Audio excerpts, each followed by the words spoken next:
Hey, so what a great couple of months. I mean, this last month, 14 units for 5.5 million. This month, 16 units for 6.4 million, and ending the year at $80 million in volume. And I tell you, it's been so cool getting to know you through the Alliance and what we've had a chance to work together, but just watching what you're doing. And so, Mark, I'd love for you to, I got a good friend on the podcast, so I'll introduce you, Mark Pfeiffer. And in the Texas market, what's up? Camaraderie in the Texas market. And so up in the Dallas area. And for our listeners, I'd love for you just to give us some backstory, man. Tell us a little bit how long you've been in the business, how'd you get in the business? And then we're going to dive into what's working, man. What are you doing right now to see the results that you're seeing? So tell us a little bit and welcome to the podcast, Mark. Well, thank you, buddy. Thanks for having me as always. And always glad to be here and get to chat with you. So my story, what's funny is on Wednesday, this past Wednesday, I got to go speak to I had the privilege to go speak with 18 middle schoolers. So my daughter's student council asked me to come in. And by the way, the week before I spoke to 800 loan officers on Yeah. stage, did my thing. I was more nervous for the 18 student council kids because middle schoolers can be, they can be harsh. But what's funny is my own daughter in there goes, how'd you get started? How'd you pick the mortgage career? I was like, oh man. So to kind of go back to that question of how I get started, I answered honestly there. I go, my mom told me to do it, which was just seriously the answer. So my mom was in the mortgage business forever and a day. Back in the day, she was on the wholesale side. I went to UT in Austin, got an electrical engineering degree, went through the '03 bubble basically while I was there. And I saw the tech bubble and I worked at Applied Materials for about 2 years. And I saw a lot of people getting laid off. And I was like, man, I didn't Yeah. like I'm it not I'm anyway. not doing that. Yeah. I'm not doing that. So I went home. It's like, Mom, tell me about the mortgage biz. She's like, all right. So that's how I got in. I spent the first year and a half on the wholesale side, which really helped me because I saw hundreds of loans come in a month, right? And back Yeah. then, the brokers would just send me stuff and I would do their job for them. And I Yeah. remember thinking, man, this sucks. Like I'm getting paid $40 and they're getting paid whatever they're getting paid. And And you're so that's structuring the deal and solving the did problem everything. and I putting ran it all LP and together. And you're DD. like, I Yeah. want to be a loan officer, man. They're making the money. I knew the guidelines. I knew it all. Like back then, I Yeah. was sharp. Today, not so much. But back then, I knew my stuff. So got in the business. Since then, it's been great. Going back to what's changed here lately, you Yeah. guys, right? Yeah. Carl and I became buds. I always knew of Carl, right? And Carl's a big thing, and I knew of your name. But last year, COVID, and I had the conversation with Carl, but not to this degree. It didn't dawn on me till how messed up COVID made me. And it's not the way that you probably would guess. It was about a year and a half ago. I was sitting around two guys, young guys. So I'm in my mid 40s, and two guys in their early 30s came by, and they're hard money lenders. And I'm sitting on the back porch, and we're all just hanging out one night by the fire. And they asked me something. I looked around and thought, oh my gosh, because I was in this funk, and I just realized like what COVID did. COVID accelerated all the goals, right? So you Mm, have this 1, 3, 5 year plan, you got the 10-year vision. And it yeah. wasn't until that moment I looked around. I'm sitting in my new house with the new fire pit and all this stuff. And I thought, guys, I figured it out. And they go, what's that? And I go, I literally, COVID brought forward all these goals that you thought were 5 years away or 7 years away. You crush it for 2 years. Suddenly I got the big house, sold 16 rental properties right at the right time at the end, money in the bank, beautiful, wonderful, incredible, human of a wife, like just love her to death and got two amazing kids. I'm like, I'm blessed beyond measure. But the Yeah. reality is all the check boxes growing up I'd ever want to achieve were suddenly just sitting there in front of me. And I was like, dang, I don't have something behind it. And that Mm, was my funk for 2023 or yeah. 2024 rather. And so Carl and I got together, went down and visited Carl and we hung out for a bit. And Carl, I mean, he's wise beyond his years, but helped me. And it wasn't immediate because it takes time, but it wasn't until probably the Q4 of last year that the marketing animals, what you guys do, the Breakfast Club, all that stuff, like suddenly all these pieces came in and all of a sudden the fire's back, and it's really Mm, been cool. So to put it in perspective, and I know this sounds like a commercial for you guys, but I'm trying to give you credit. We've not talked about this, and none of this is rehearsed. And if I'm going to be on Breakfast Club, I think you'll hear the same story. But for September, October, November, yeah. um, we average about 45 leads a month, which is not, it's not where I want to be. These numbers, well, I understand they're great and they're wonderful. I'm proud of my team and I'm glad we've done what we've done. It's not where we want to be. So it's from the end of October, I came back from a long vacation and started doing the call stars.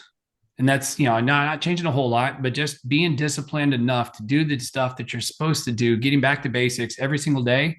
and we are up over 50% in our leads. With it still a week to go in the month compared to where Yeah. we were for the last 3 months of the year. So Dude, the answer well, is it freaking works if you just do the yeah. work. And, Hey, and you got to be in the right headspace to do it, I guess is what I'm saying. I just wasn't there and didn't care. hey, well, and tell me, so let's talk about the why. What helped you look ahead?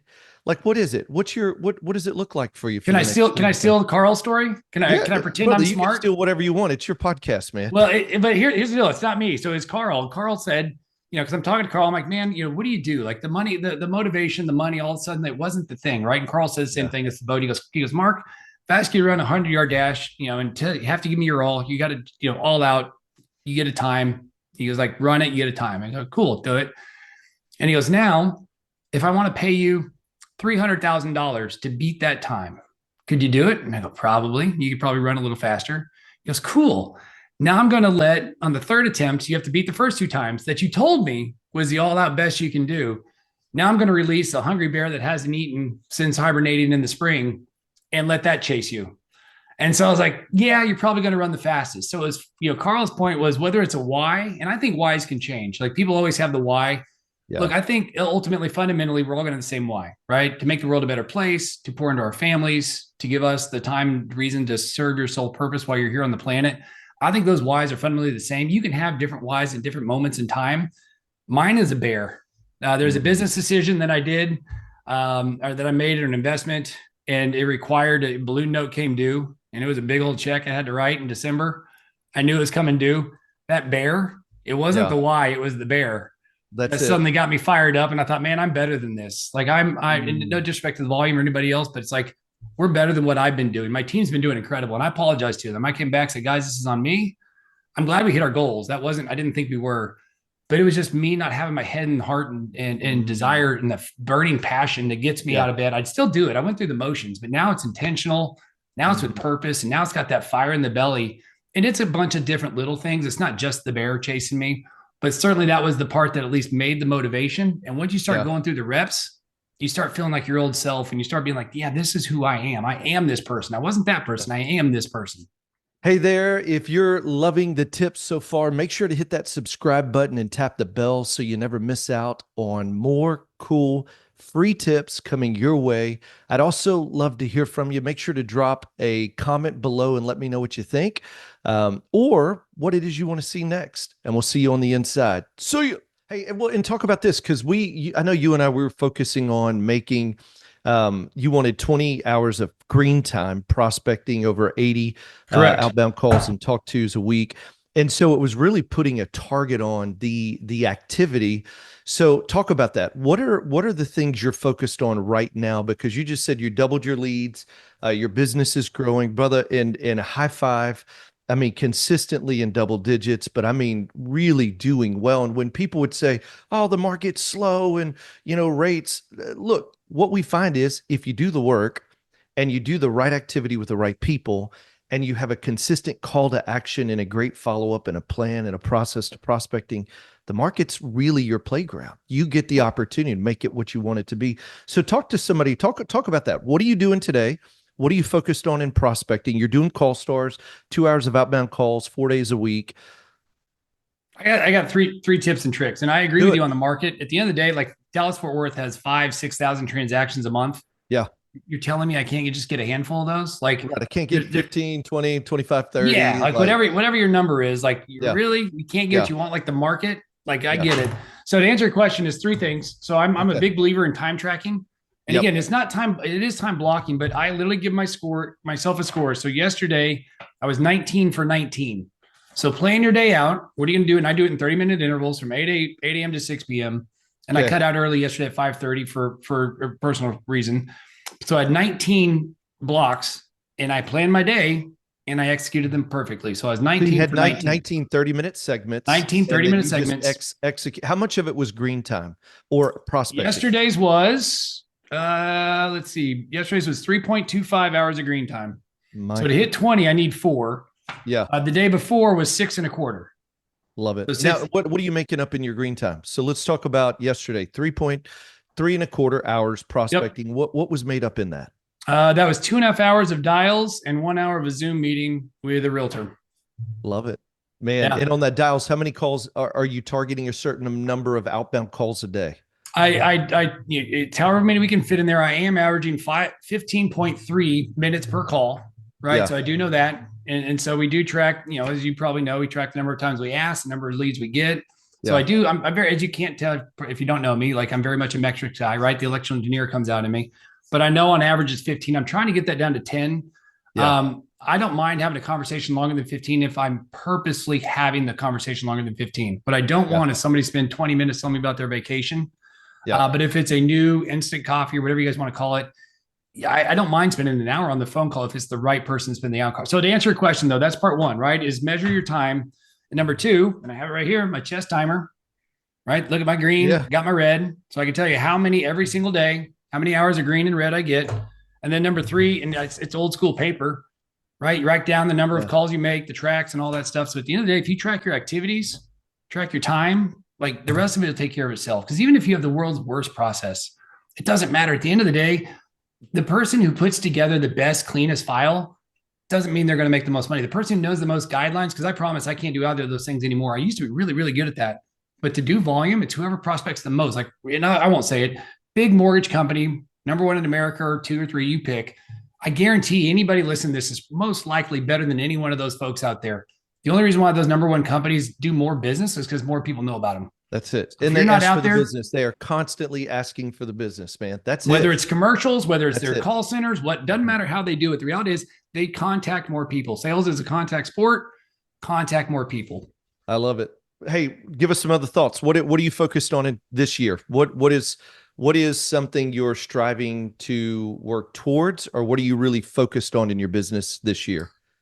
So at this moment, I'm trying to bring the folks, and I know this may not be relevant to all those out there, but I do have a team, and there's a wonderful book, and it's wonderful for just 3 sentences, nine figures mindset, and so it's about doesn't matter, but in there, and I remember reading it recently, and it was number one, once you've mastered something, stop doing it.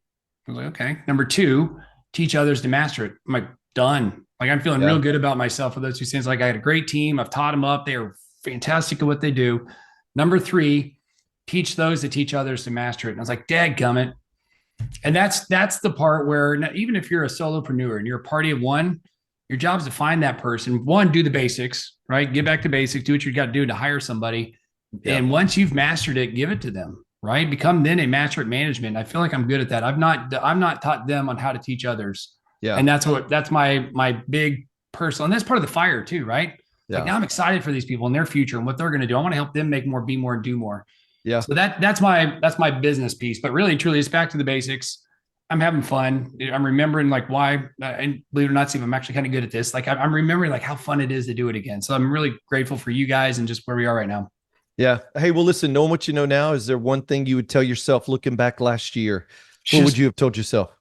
Last year, I don't know. Cause again, the funk, the clouds, if you are having trouble finding that motivation, I would say community is going to be the number one way you're probably going to find that fire, right? Mm-hmm. Hang around the folks that are doing what you want to do or should be doing. How about that?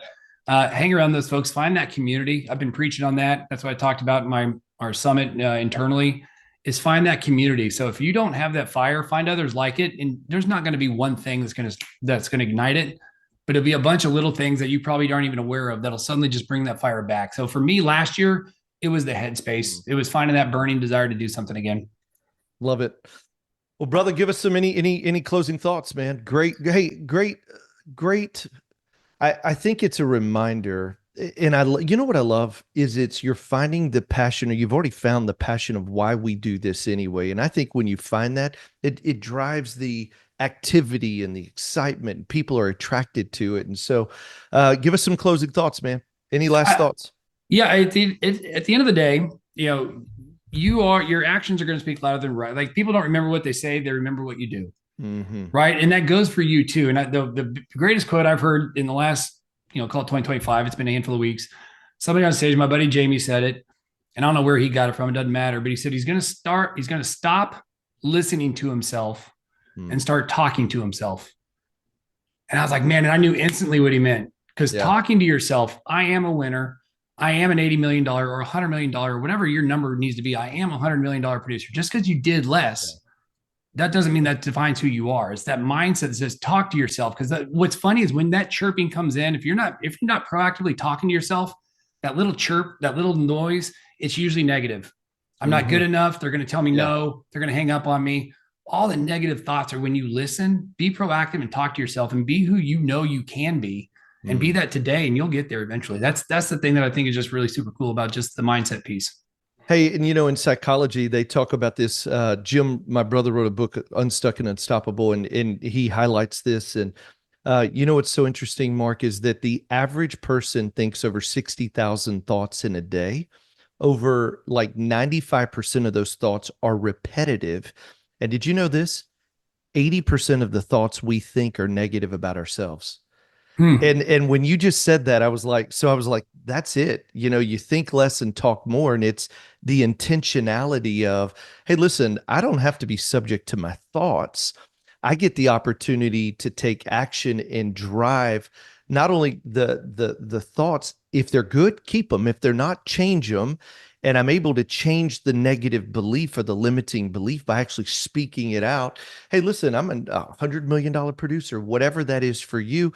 And what you're doing is you're literally reprogramming the subconscious of your mind so that you're taking captive the thoughts that we're not victims, man. And that's what I love, man. We get the opportunity to determine what it is we're going to achieve by what we say and the intentionality of our lives. What a great, great, great reminder, man. Think less, talk more. Amen. I love it, brother. Hey, well, Mark, it's an honor, man. I love being on this journey with you. You inspired me. You inspire a ton of people to continue to not only take action, but to lead well. And so thank you, man. I've loved being a part of your story in the Alliance. And man, our best days are ahead. So thank you for being on the podcast, brother. Thanks for having me, sir. All right, brother. See you. Peace. Love Mark, love what he's doing. What a great leader. And I got to tell you, if you're interested in knowing more about the Alliance and this next class that we have launching, it is really something special and spectacular. You know what it is? I keep thinking about, okay, what is the value that it's bringing is it's helping people be not only accountable in a cool way, but to give a clear plan with real results and routine and we'd love for you to consider being a part of the Alliance. Go to loanofficersuccess.com, loanofficersuccess.com. And what we'll do is we'll literally just walk you through the Alliance. Somebody will fill out a couple pieces of information. And here's what you can get, man: clarity, accountability, a proven system, simplicity, and results. Check out the Alliance, loanofficersuccess.com. You go to loanofficersuccess.com, fill out a couple of pieces of information, and somebody on the team will jump in and see if it would be a good fit for you. We'll see you on the next episode. See you.